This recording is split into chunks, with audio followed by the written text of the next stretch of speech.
This is the Al-Maida Initiative, conversation without compromise. What can we do? How can we help support the Iranian people? And so as I've been praying and thinking through this, I thought, you know what we can do? We can start sending our messages to the Iranian people and vice versa, having Iranians send their message to the American people, a people-to-people diplomacy campaign using this amazing tool called the internet. Because not only does it bypass the propaganda of the Islamic Republic, but it bypasses the mainstream media that has become propaganda in this country. And frankly, I think both sides are guilty of it. Right. You know, both sides have decided to become polarized, attacking each other. And what happens is the people in the middle are the victims, right? Because, when you have, I had a 14-year-old kid on Instagram reach out to me, 14. He says, is this the same Miss Erica that made that video about Iran? I hope so. I'm American, I'm 14. And I just want to say, you made me feel so much better. I thought Iran was going to bomb us. I guarantee you that 14-year-old kid cannot find Iran on the map.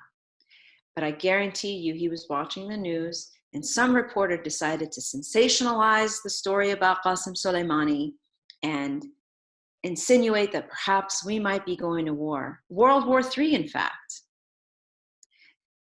The media is responsible.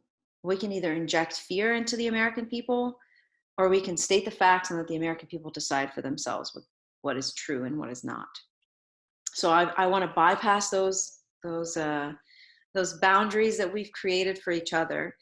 And so we will be launching a campaign and asking for Americans to take selfies of themselves or send videos of themselves, extending their love and affection for the Iranian people by using a symbol that represents, them as Americans, or will show a symbol of love.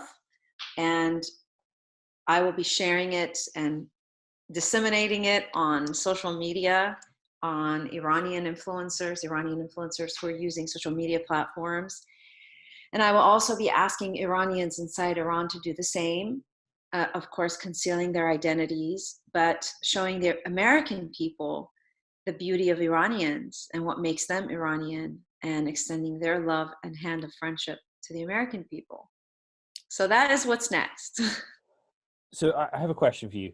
What Yes. would you say to the Iranian who isn't pro-regime, but would look at some of the Western interference in Iraq and Iran? So because for sure, America and England are not innocent in Iran's history. There's been some real issues. So what would you look at the person who's skeptical of the US government and its involvement in the Middle East? And how should they think about this? How should they engage? I would say that Iran has squandered the wealth of our nation, fighting wars and empowering terrorists. Iran could become a powerful and incredible ally if the people were in power, if we had a true, free, and democratic Iran. America is not free of guilt. I think Iraq was a disaster. Going into Iraq created a power vacuum for the Islamists, terrorists that are creating conflict right now in their country. But I think that the United States, at the end of the day, wants to secure peace. We are the greatest example of what a democracy should be.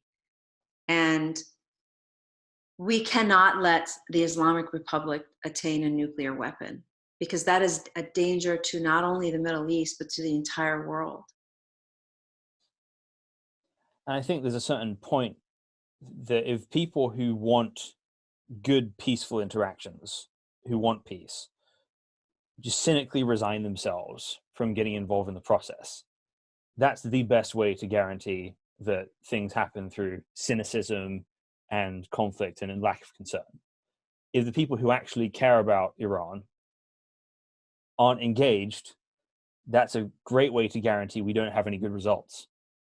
Well, the average person just wants to feed their family, right? The average person doesn't care about the politics. It's like Americans, right?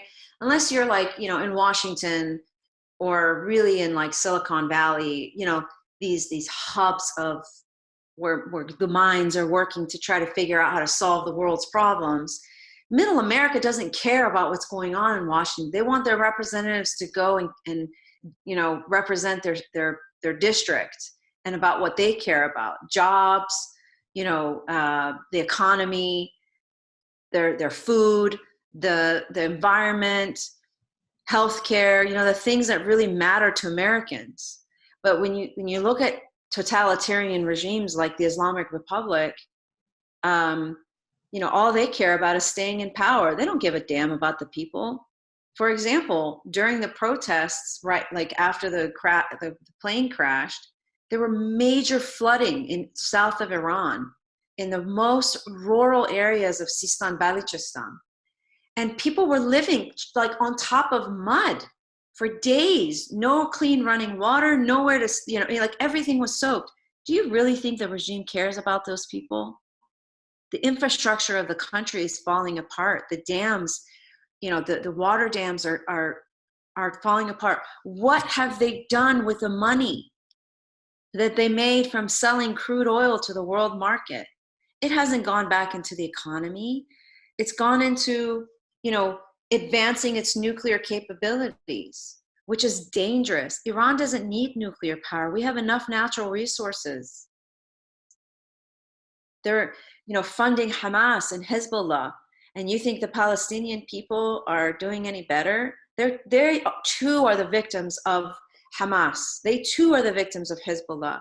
When I lived in the Middle East for the 3 months that I was there, I met so many Palestinians that changed my entire perception of the Israeli-Palestinian crisis. They shared stories with me about how they're so sick and tired of the conflict, that Hamas and Hezbollah does not represent them, but they don't have a choice. It's like they are also held hostage by these terror, organizations, and they just want to live in peace. They're tired of it. The governments of these countries have hijacked the people for their own power, to stay in power. They somehow want to blame the other side, right? They don't want to take responsibility for the fact that, well, okay, so Hamas and Hezbollah is getting all this money. Well, why don't they have clean running water? Why don't they have hospitals? Why don't they have the facilities and the things that they need? This reporter calling me and, saying, oh, well, these sanctions have affected the Iranian people more than you can imagine. People aren't getting medicine, they're getting food. I said, no, that's not true.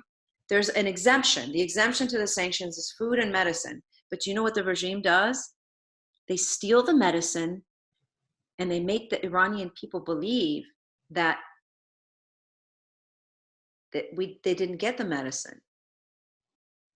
So it's exhausting to think about, but I think eventually, once the people that are working within the hierarchy of the regime, once those people start defecting, you're going to see an interesting turn of events. I think as Christians, we can always have a hope that these things are temporary, because what you see there is essentially what the Bible would call a kingdom of man.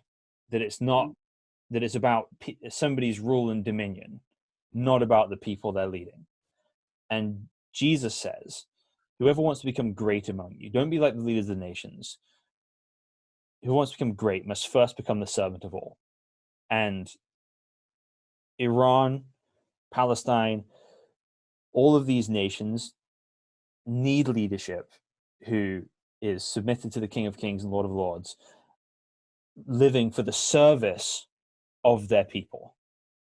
because under that kind of leadership, Iran can truly be a great nation. Absolutely. I agree. It's interesting because I always say, you know, Jesus has taught me the greatest lesson of leadership. You know, he washed the feet of his disciples the night before he was crucified, even his enemies. And the servant heart, you know, taking the seat that's not so popular, taking the route that's not so popular, is the servant heart. And I do believe that these dictatorships and this idea that, you know, because it's, you know, the Middle East has a collective, you know, the collective society, which is hard for the West to understand because, you know, in the West we have individual liberties and it's me, my house, my fence, me. You know, if I do something wrong, I bring shame to myself. But in the Middle East, if you do something wrong, you bring shame to your tribe. And we're always, you know, in the Middle East, they're always looking for someone to lead them, like a shepherd, right? But that shepherd has to have a servant heart. And the dictators of the Middle East and the leaders of these terror organizations don't have hearts of service. You know, they just want to stay in power using terror, unfortunately. Right. And I think the trap we must not fall into is in this country, in the West, is thinking of the Iranian people as collateral. Yeah. That we have to find ways to serve them.